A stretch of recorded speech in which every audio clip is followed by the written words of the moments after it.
Bed तालुक्यातील लिंबागणेश येथे स्मशानभूमीच्या दुरावस्थेमुळे उघड्यावर अंत्यसंस्कार करावे लागले. नागरिक आक्रमक. तात्काळ स्मशानभूमी द्यावी अशी मागणी नागरिकांनी केली आहे. बीड जिल्ह्यामध्ये अशी अनेक गावे आहेत त्या ठिकाणी स्मशानभूमीची दुरावस्था आहे.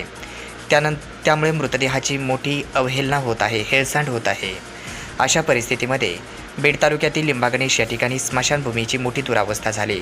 वेळोवेळी प्रशासन दरबारी पाठपुरावा केला होता, मात्र त्या ठिकाणी अद्याप देखील स्मशानभूमीची दुरुस्ती न केल्याने व मोठी दुरावस्था झाल्याने अक्षरशः नागरिकांनी आक्रमक होऊन उघड्यावर अंत्यसंस्कार केला आहे.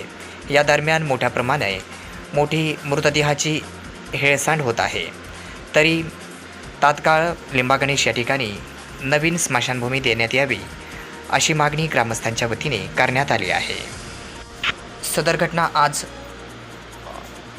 रविवार दिनांक 2 जून रोजी दुपारी 12 वाजता घडली आहे. बीड जिल्ह्यातील 1394 गावापैकी 656 गावामध्ये स्मशानभूमीच असत नाही. ज्या काही गावांमध्ये स्मशानभूमी अस्तित्वात आहे त्यांची अत्यंत दुरावस्था झाली आहे, पत्र्याचे शेड उडून गेलेलं आहे. त्याचबरोबर गेल्या 3 वर्षापासून आम्ही वारंवार आंदोलन करत आहोत की प्रशासनानं स्मशानभूमीसाठी कमीत कमी माणूस मेल्यानंतर तर तिथे हेळसांड होऊ नये. पावसाळ्यामध्ये दरवेळेस मृतदेहाची हेळसांड होते.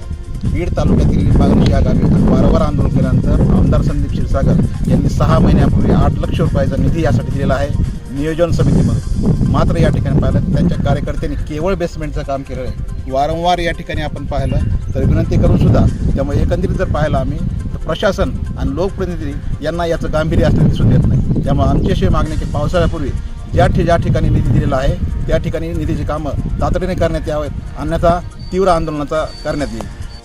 अशा प्रकारे तीव्र आंदोलनाचा स्मशानभूमीसाठी नागरिकांनी इशारा दिला आहे.